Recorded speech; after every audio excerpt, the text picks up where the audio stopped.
Gentlemen, good morning and welcome to another fun episode of Solving Trig Equations, multi-step solutions for general and specific cases. A lot of what you see today will be revision of what you've already done in grade 11, and I think a lot of the questions also look quite grade 11 in nature. We haven't really added too much of the compound or double angle in this video, but what you should be able to do is use the knowledge from compound and double angle that you did last week in solving grade 12 versions of these equations. So in equations, what we're going to need for today, pen, pencil, notepad, calculator, the usual, and I hope you got these ready. Let's move on. So let's speak about the general solution. The general solution of a trig function happens because the periodicity, hell of a word, this thing, the number of times it repeats, means that there's an infinite number of possible positive and negative angles that satisfy an equation. If we don't restrict the solution, then we need to determine the general solution of an equation. So unless otherwise stated, we will always have your solution being the general solution. How will you know that it's not the general solution? They will add in things like x is an element of, and they'll give you a restriction on the domain. Or they'll quite specifically say that you must do something. So unless those are shown, all the equations will be general solution equations. We know that sine and cos are functions that repeat every 360. So this is something that you should be prepared to see quite often, is that we will have a multiplier factor of k times 360 for sine and cos. And obviously the multiplying factor for tangent is 180 because its period is 180. So for tan, you're expecting to see 180 degrees as its multiplier. Let's look at the methods to try to find a solution. Number one method that you're going to need is you're going to need some algebra skills.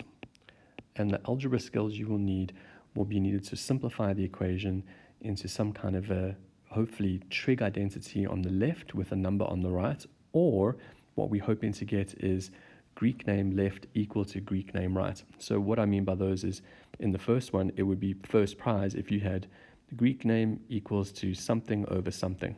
So a decimal or a fraction or something like that. The other option would be Greek name on left equals Greek name on right. That's another prize. So what we try to do is work towards both of those as options when you can't do anything. Once you've got your simplified algebraic expression, then what we look to do is get a reference angle. And what we'll do is we'll use the positive values of these because they are the most simple to recognize in the first quadrant. So what you'll often see when I'm writing is I'll write reference angle as ref angle. And that gives you a starting point to start to create your multiples of the solution. Once you've got your reference angle, you need to decide where you are. And we use the cast diagram to decide where you are. I would say in every single case almost, you're going to be in two places. And those two places are dependent on the question. And they're dependent on answering these questions. So if the original, let's just go back here. In this original, sine was equal to a half, but more importantly, it's positive a half. When you were going to create your solution, we know that sine is positive in the first quadrant and second quadrant. So you would have two places where you would get your solution. The next piece that you would use, part 4 here, is you would restrict values. So sometimes what we find is that if you've got a tan function, we're going to multiply by k180. If you've got a sine or cos function, you're going to be multiplying by 360. So this is your multiplier that we were talking about. In general, what we do for our general solution is we find answers up to 360, and then we just speak about a multiplier of them. You can obviously check this on your calculator, but it does take some time. I would suggest that you just work through the algebra, get to a solution, and be quite happy with what you've done. Let's look at some general cases here. In the first general case, the first one, if sine theta equals x, again, we've got Greek name equals, and x can represent a fraction or a decimal. This is saying where is sine positive? It's a positive x here. Now, I don't like this notation, but you'll see it sometimes, the inverse angle, so sine inverse angle. Normally, this is where we would have our reference angle. Oops, that's not great. This normally is replaced by our reference angle when we're writing it. So normally we would say reference angle for sine theta is reference angle plus k 360. This specifically tells us we're in the first quadrant. In the second part, 180 minus, well, 180 minus, is in the second quadrant. So what we have here are the two solutions we would need for sine. One of them is when sine is in the first quadrant, the other one is when sine is in the second quadrant. Again, let's look at what happens here with cos. If cos is some angle and hopefully some fraction, what we again see is the inverse angle of cos. I'm going to rewrite that just to remind you what we normally do and what you'll see me writing. I don't normally write that. I'll write the reference angle, whatever it is. And this case, we're looking to see that the reference angle is in the first quadrant. And here what you notice, 360 minus, or 360 minus, puts us into the fourth quadrant. And again, we know, based on our cos diagram, that cos is in the first quadrant and the fourth quadrant. In the last one, tan of tan of x, oops-a-daisy, tan of x means that theta is the inverse angle of x, but it's just repeated every 180 degrees. I'm going to rewrite those that you see them as we would normally have them. We don't normally show that. We would normally show reference angle. And again, the K180 is our repetition of the tan graph, because as you can picture it, those of you who've visualized what this is going to look like, there's a repetition every 180 degrees of this tan function. So more and more practice with these will really be useful. Hopefully today you're going to spend a large portion of the day just practicing these equations. Okay, first worked example. Let's find the general solution of sine theta equals 0.3 correct to one decimal place. That'll just help you. Pause this video and try this one yourself. Okay, I'm going to follow my own method, which hopefully makes sense to you. Some of you got it slightly different from your teacher, but I promise you will get the same answer. The question I ask myself here is, what have we been given? The thing that we've been given is a sine equals 0.3.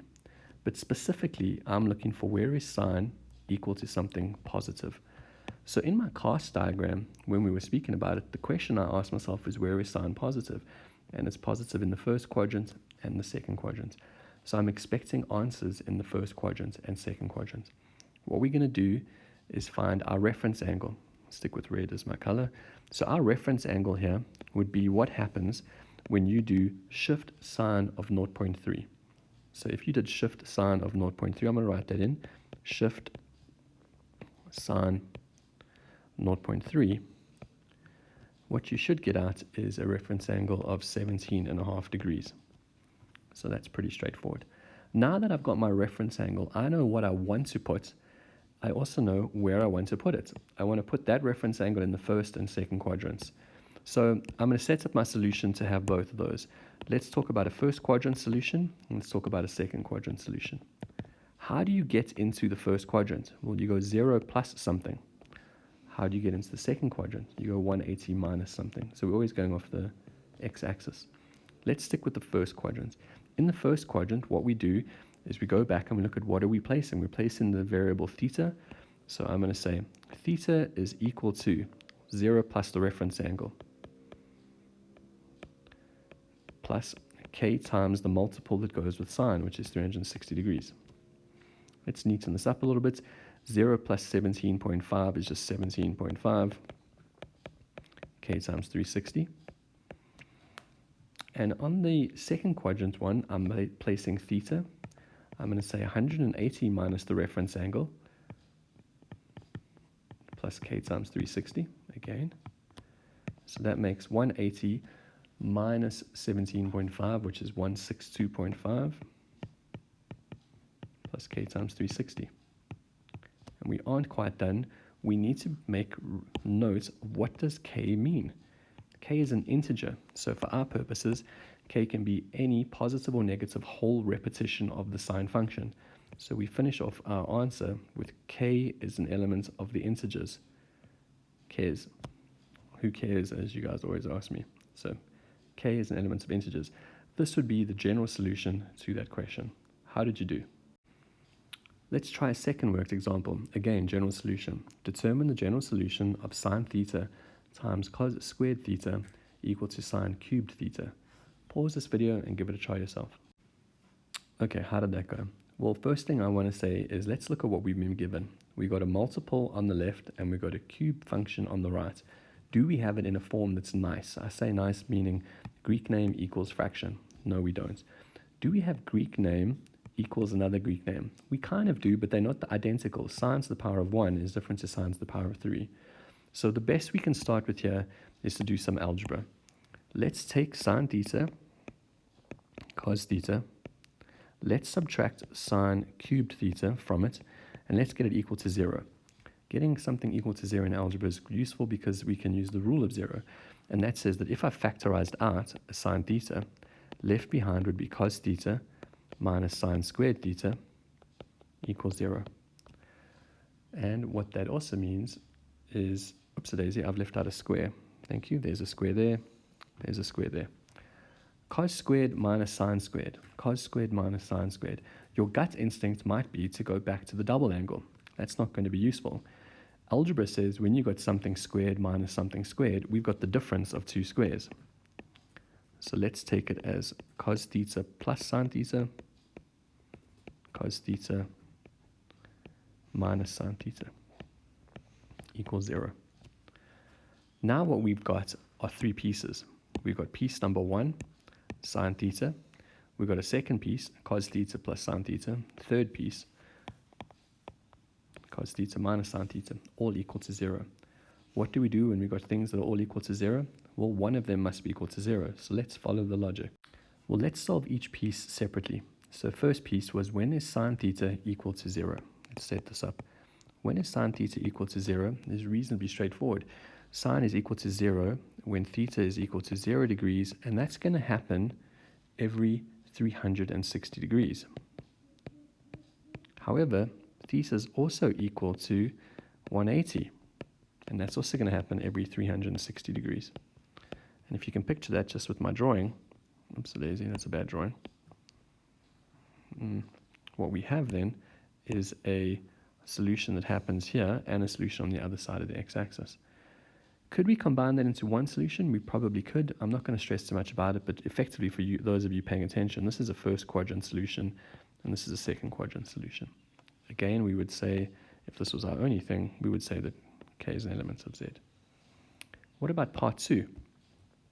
Part 2 is asking the question, when is cos theta plus sine theta equal to 0? Well, let's set that up. When is cos theta plus sine theta equal to 0?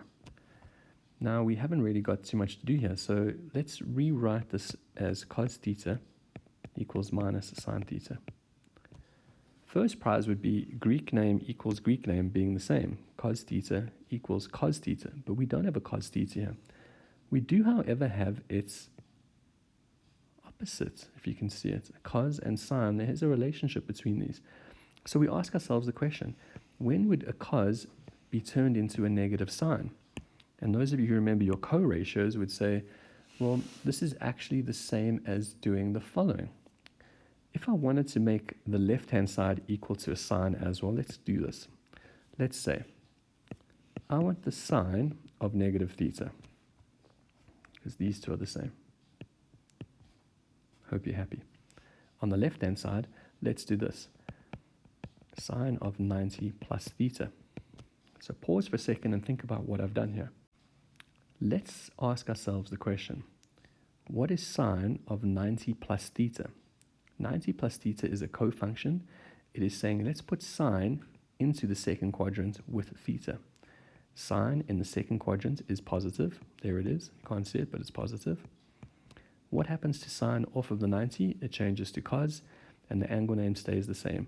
That means that this side is the same thing. Why have we done this? We've done this so that we can have sine angle equals sine angle. Greek name angle equals Greek name angle is our first prize.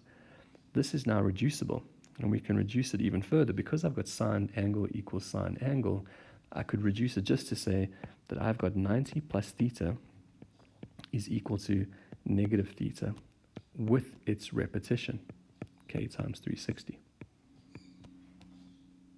All right, let's tidy this up a bit, bring the thetas to one side. Here's 2 theta. Let's take the 90 over, negative 90 plus k times 360.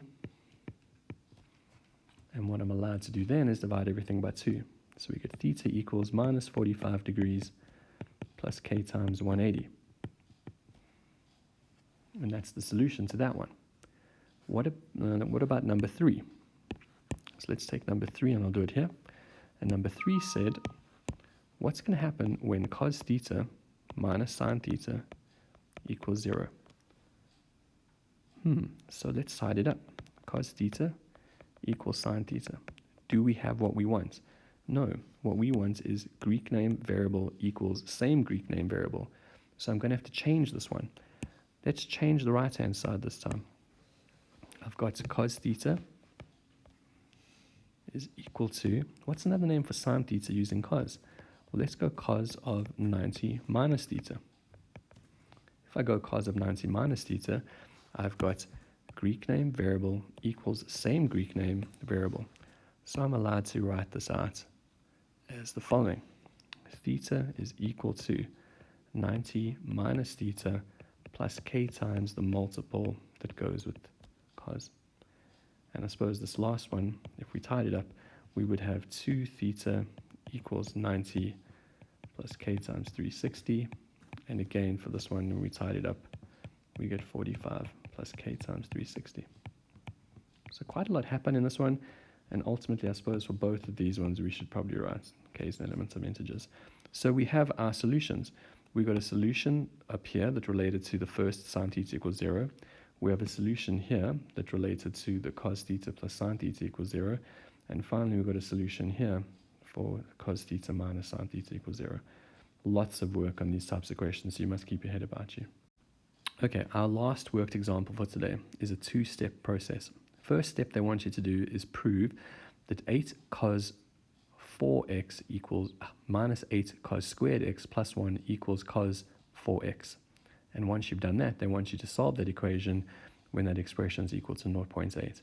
So quite a lot to do here. Pause the video and try to prove the first part. The question, if you go back to it, is they're saying trinomial equals decimal. They wanted you to first prove that trinomial equals a monomial. So when we're doing our... Alright, so this has taken you a bit of a while, I'm sure, and depending on the route you went, you may have gone around in a bit of a circle. The left-hand side definitely has a lot, and it feels like we could do a quadratic there, but we've got power 4, power 2, power 1. It is quite tricky to work that route. The other side, 4x, seems a lot simpler. And think about where we're going with this question. We want to have Greek name variable equals fraction as our first prize. So I would suggest to you that what we're going to know, if we look at proof here, let's rather expand the cos 4x and make it look like that. The connection will be evident shortly. So let's say this. On the right-hand side, what is cos 4x? Well, cos 4x is the same as cos of 2 times 2x. That's a double angle. That means we've got 2 times cos squared of the angle minus 1. But we could write this a little bit better, because what we've got really is a 2 cos 2x. This square that we're sitting on the cos in trigonometry terms actually means a square here. So let's take this 2. Let's expand what's in the brackets. Cos 2x is the same as 2 cos squared x minus 1. We still have to square that and subtract 1. All right, well, let's do all this in one go. Brackets contents are going to be 2 squared is 4. Cos squared is cos to the 4 x. Then we've got to multiply the first by the last and double it. So 2 times minus 1 times 2 is minus 4. Keep the variable. Keep this. And minus 1 squared is plus 1. So what we get then, let's just close this bracket, minus 1, is I now need to FOIL out the coefficients of 2. So we're going to get 8 cos 4x minus 8 cos squared x. The 2 with the 1, so this 2 with this 1 makes plus 2, but when I minus 1 from it, I'm left with just plus 1, which is the left-hand side. So that's how we would have proved left-hand side equals right-hand side. We now know that this trinomial is equal to this monomial. All right, now that you know that this trinomial is equal to a monomial, pause the video and try solve for that expression. Okay, so do we have first prize? We do. We got Greek name variable equals fraction. Well, that's not a fraction, it's a decimal, but let's go with that. First thing we want to do, because we got first prize, is speak about a reference angle. So the reference angle is going to be shift on your calculator, cos, and 0.8. It's at this point that I've realized I need you all to check your calculators. Your calculators must be in degree mode, for heaven's sake.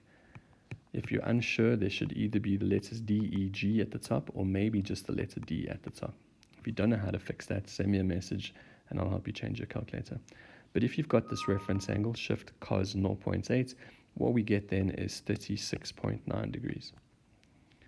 Okay, well, the question we've got to ask ourselves still also is, well, what have we got?